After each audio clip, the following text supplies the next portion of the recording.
Most folks think that it's a strange occupation. Some folks call it a deranged aggregation. We can't help it. It just happens this way. Mama always wanted me to be your physician. Dad said he'd rather I become a beautician, but we can't help it. It just happens this way. 'Cause it should be working for a living, but it ain't much for living these days. Yeah, it sure won't be working for a living. Yeah, it just happens this way. Okay, back to work. Well, what do you think? I think it's good. How good? Very good. And funny? And funny. How funny? Marty, what do you want me to say? Whatever you want to say, Skip. And if you want to say it's the finest Dippy Duck script I've ever written, Marty. you hate it, don't you? You're just too nice to say it's a piece of crud. It's not a piece of crud at all. You love it? I love it. How much? Marty! Okay, you said you loved it. That's good enough for me. Some guys need their ego stroked, but not this guy. No siree, Bob. Not an old pro like Marty Finneman. But if you had to give it a grade. Taking a little nap, are we? We're due at the recording studio in 15 minutes. What do you say? Let's move it. So which parts did you like the best? It's a wonderful morning. It's one of those days that makes you feel 10 feet tall. You're late, Shorty. Well, look who's here, Marty. It's Wally. Hey, Wally, wait till you read my latest script. Everybody's raving about it. Oh, I'm sure I'll love it, Marty. But right now, I'd like you to meet Rosalind Hume. She's Titania to my Oberon. She's who to your what? The play Wally's in, A Midsummer Night's Dream. Maybe you've heard of it, Shakespeare? I know Shakespeare. He wrote that Zeffirelli movie, Romeo and What's-Her-Face. Waldorf speaks of all of you constantly. Who's Waldorf? Oh, that's my real name. Rosalind thinks it goes better with Shakespeare. So, this is where we work. And these are some of the characters that I do voices for. Irving the Terrible, Sir Thanks-a-Lot, and, of course, Dippy. You can call him Dip Dork. Hi, everybody. Sorry I'm late, but I was at my aerobics class. Are there any openings? Well, not at the moment. Well, be sure and tell me when someone dies. Rosalind, this is Mrs. Winkler. How do you do? Hi, honey. Anyway. Oh, and Rosalind, this is Aggie. How you doing, Ross? All the time I was exercising, I was thinking. Oh, you must be exhausted. Boy, I'll say.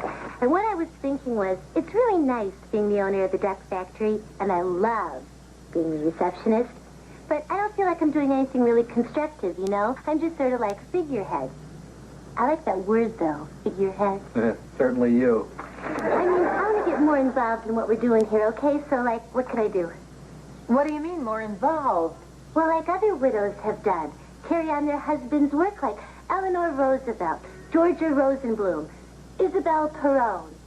Oh, not that I want to be a dictator or anything. Mrs. Winkler, maybe you'd like to come down to the recording studio with us. I think you'd get a kick out of watching Wally do all the characters in the script. And word on the street is it's a wonderful script, too. Well, that certainly sounds interesting. Well, who's going to cover the phones? Me? Oh, would you? No! Well, I do, but I can't. I have to get a haircut. I could ask Andrew if she can do it for me. Are you sure you want Andre to cut your hair? I'd love to see how you work. May I come along? A recording session is a long, involved process. You'd be bored. No, I wouldn't. Oh, I'd really like to come, Waldorf. Telephone for you. You know, this doesn't look so tough to learn.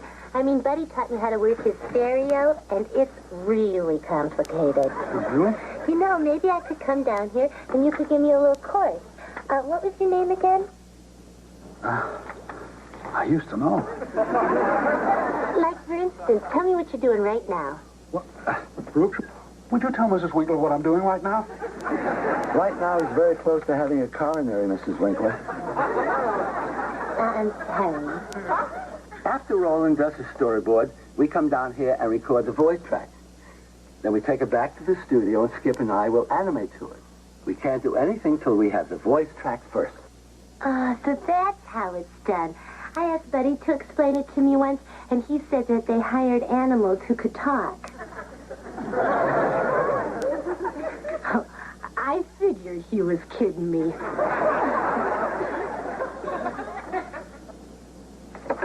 I've got some bad news. That was Gladys. She can't make it. What? She has to make it. She's our voice woman for this episode. She better have a good excuse. She slipped in the bathtub and broke her hip. And? Maybe I could do her part. Mrs. Winkler. No, really. I used to imitate my mother on the phone when I wanted to cut school. I was very convincing. I'm sure you sound just like your mom.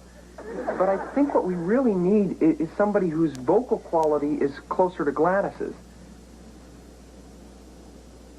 Miss Hume? Yes? We have a problem here. Our regular voice woman can't make it, so I was wondering if you could just fill in and do the female voices for us today. Oh, but she can't, Skip. She has an audition at 2:30. Well, we'd be finished before that, Wall. But that's not the point. Rosalind has never done this sort of thing before. But it sounds like fun. Let's see now. The women's parts would be Princess Zappa and, Ursula the Unclean? Well, cartoon shows are seldom Shakespeare. What is this word? Art. What does it mean? It's an expression of frustration and anger. But no one would actually say that in real life, would they? Just say it. Rosalind, you don't have to do this. Oh, it'll be all right, as long as my agent never finds out, or my family, or anyone in England.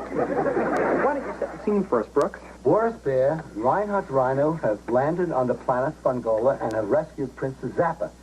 Except they couldn't get their spaceship started, so the Fungolians captured all three of them. Oh, dear. Where's Dippy? He's never left us in a lurch like this before. But it seems like we're always in a lurch like this, Boris. Maybe he got fed up with saving us all the time. Maybe he washed his wings of us. Excuse me. Did the writer mean wings Or hands? It's a play on words, Miss Hume. It's meant to be funny. But is it really? What's that? What? The Fungolians look up into the sky and they see. It's a bird. No, it's a plane. No, it's a... Hey, it is a bird. Dippy Duck. Dippy zooms out of the universe and into the shot and... Thank goodness you're back. What took you so long? Dippy flaps his wings grandly and says... Dippy flaps his wings grandly and says... and says... Is anything wrong, Wall? Must be a frog in my throat.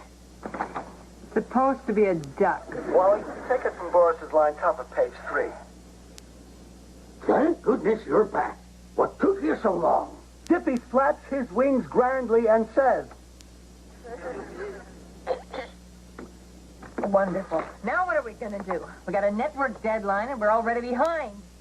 Why don't we break for lunch? We'll get it this afternoon. Lunch break? We've been here 10 minutes. Let me handle this. Gee, I'm sorry, guys. I don't know what happened. Relax, it'll come back. You'll do it. Unless you want your knees broken. Well, if we're breaking for lunch, I guess I'll get a new dress, a pair of shoes, or a little car. Did you want to have lunch with us, Wall? No, thanks. I think I'll just stay here and work this thing out. Right.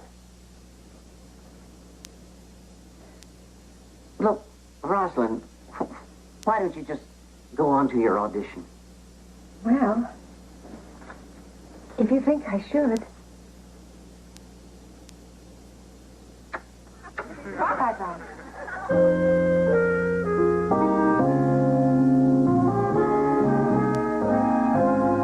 He'll be all right.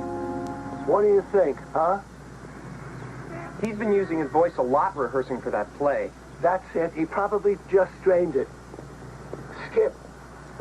I'm going to have to go back. I think I forgot the car keys in the booth. No, they're in your hand. I'm going to go back anyway. I'll go with you. As it should pierce 100,000 hearts, but I might see young Cupid's fiery shaft quenched in the chaste beams of the watery moon.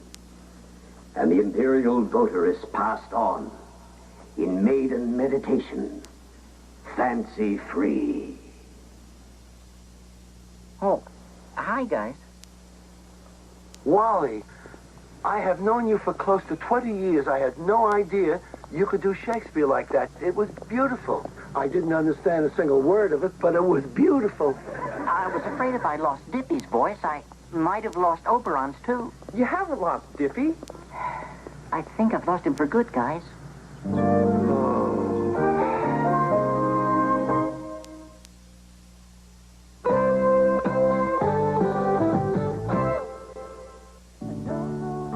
I never got to play the kind of parts I really wanted to play.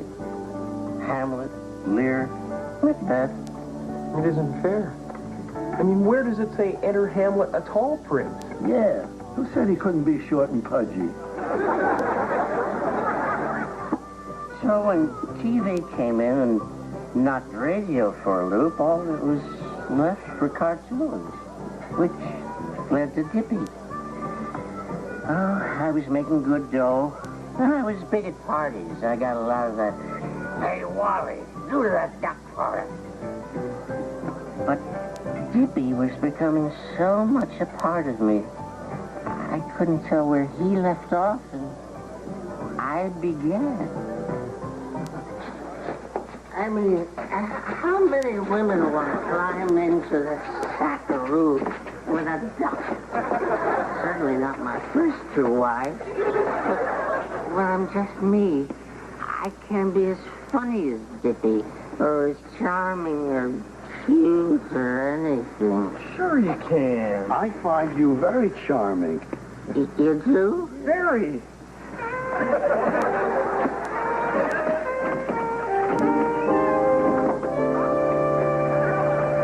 Remember that hypnotist I went to? Well, you remember. Skip, I didn't know you then, so you wouldn't remember. Anyway, he got me to quit smoking. Great guy. You are sleeping. So I went back to him the other day, and he got me to quit talking like a duck when I didn't want to talk like a duck. What? Oh, no. I guess we went a little too far. I didn't mean to lose Dippy completely. I just didn't want him to embarrass me around Rosalind. I didn't want to lose her like all the others. Good night, sweet prince. Look, I'm a film editor, not a secretary, and film editors don't take messages. I'm in the middle of marking here. Why don't you call back later? Sorry I took so long, but I went home to change. Thank goodness you're back. I don't think there's anything I'm really cut out to do down at the recording studio. But you know, maybe I could do what you're doing. What do you mean? I mean that. Editing? Editing. Right. Editing is a precise art that's taken me many years to learn. It's cutting with split-second timing and splicing scenes together so the narrative flow is uninterrupted and making the director and the writer and the star look a hell of a lot better than they really are. You really think you could do that? Well, I didn't say that I had to start today. Excuse me.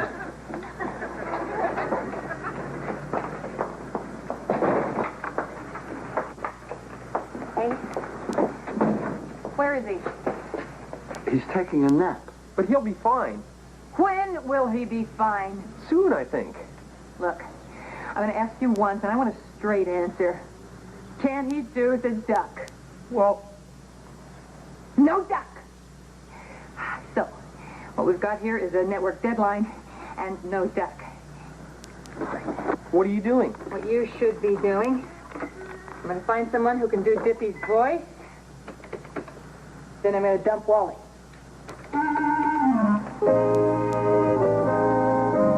Network deadline and no duck. What are you doing? What you should be doing, I'm going to find someone who can do Dippy's voice. Then I'm going to dump Wally.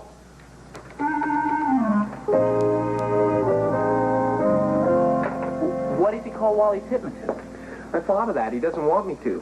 He said Rosalind is more important to him now than Dippy. The choice between a duck and a woman, it's no contest. You never met my wife, have you? Listen, Aggie, The answer is no. you don't even know the question. There is no question because I've set up auditions this afternoon for all the available voice people in town. Fine, go ahead with your auditions, but I have a feeling Wally will be back.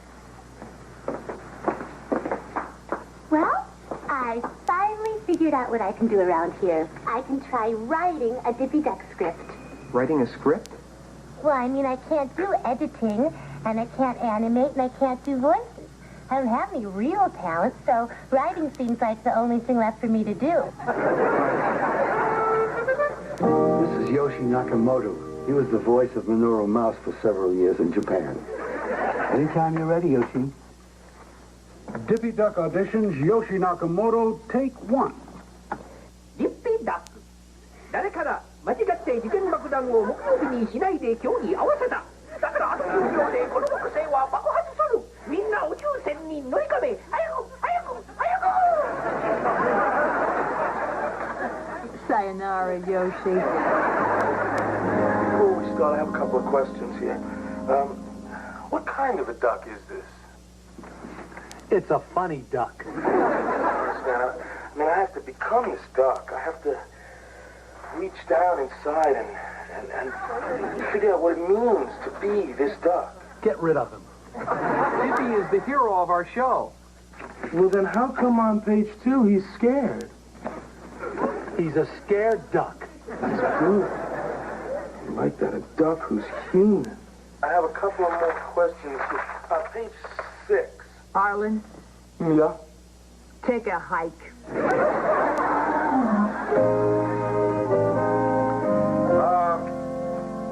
I won't use this. I prepared a little something of my own. He did what? Go ahead, Mr. Durand. Dippy Duck audition, Everett Durand, take 1.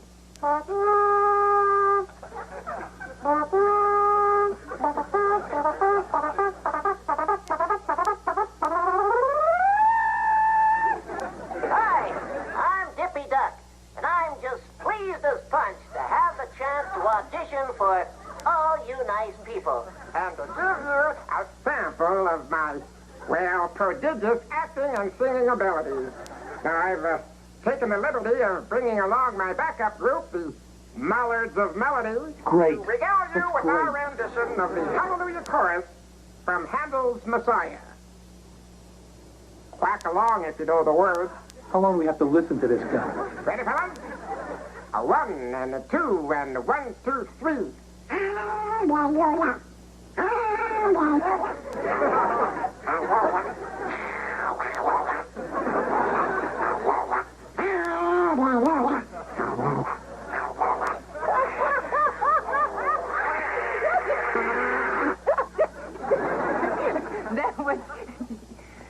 That was quite adequate, Everett.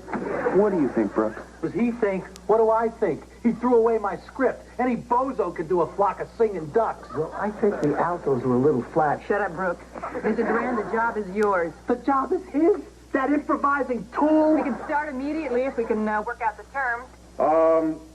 One of those terms would have to be, script approval. Arg! Ere he do leave this grove, thou shalt fly him, and he shall seek thy love.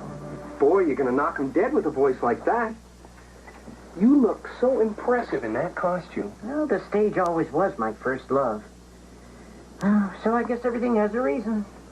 You know what they say. What will be, will be. Deja vu, vu. Well, there's nothing to match the excitement of an opening night, is there? If only Dippy could see me now. Look at me. I'm talking about him like he was a real person. I miss him. Me too. Everybody loved him. Except Rosalind. How's he doing? Fine. You didn't mention anything about us hiring Everett Durand, did you? No. I didn't want to upset him before he had to go on stage. Well, hi, guys. How's everything at the duck factory? Nothing new. Same old grind. Another day, another dime. Nothing new. What are you guys talking about? Aggie hired this meatball, Everett Durant, to do Dippy, and he's making us nuts. Everett Durant? You didn't fall for that phony hallelujah chorus of his, did you? They sure did. I'm telling you, Wal, if you don't find Dippy and bring him back to us real soon, we're all going to be in the toilet. Other than that, everything is fine. I wish I could bring Dippy back, guys. You can't really mean that, darling. That silly little bird is old in the past. He wasn't silly. Well, of course he was. But it doesn't matter now. It does matter. Well, whatever. Let's run over our cues. Are you coming? Waldorf? Are you coming? Yeah.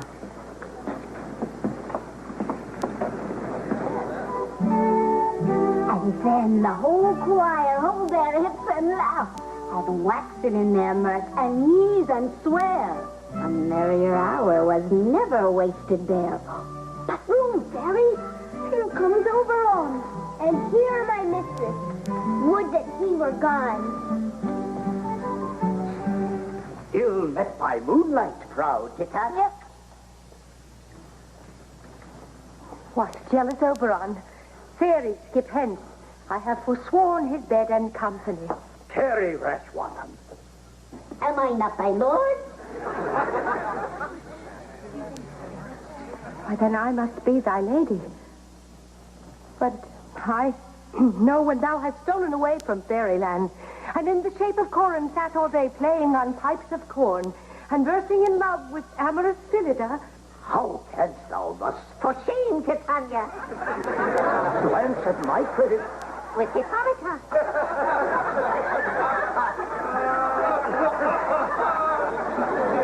Knowing I know Thy love to Theseus. didst thou not Lead him through the glimmering night from Peridinia, whom he ravished. Rosalind, I have never been so humiliated in all my life. I'm sorry. Sorry. Making a laughing stock of me. Desecrating the words of the immortal bard. Oh, Bard, my bird. And the name's Wally. Remember that. Waldorf is a stupid name unless you're a solid. This isn't like you. I've never seen this side of you before. And you like it. I hate it. Well, tough tail feathers. Sorry, Wally. Yeah, tough break. Oh, that's okay. She was beginning to get on my nerves anyway. You know, she wasn't even English. She was from Utah. Well, the main thing is we got Dippy back. Yeah. I just spoke to Aggie. She dumped Durant. All right. We set up a recording session for 2 hours tonight if you feel up to it, Wally. But we gotta hurry. Okay, let's go. All right. Oh, wait a minute. I better change. I can't go out on the street looking like this. Well, we're in Hollywood, Walnut. If anything, you're underdressed.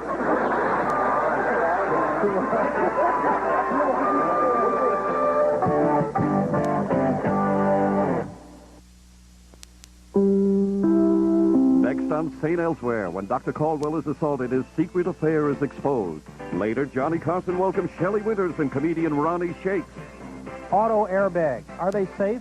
I'm Bryant Gumbel. Tomorrow morning on Today, we'll look to legal challenges to keep the bags out of cars and see if they really save lives. A timely report tomorrow on Today.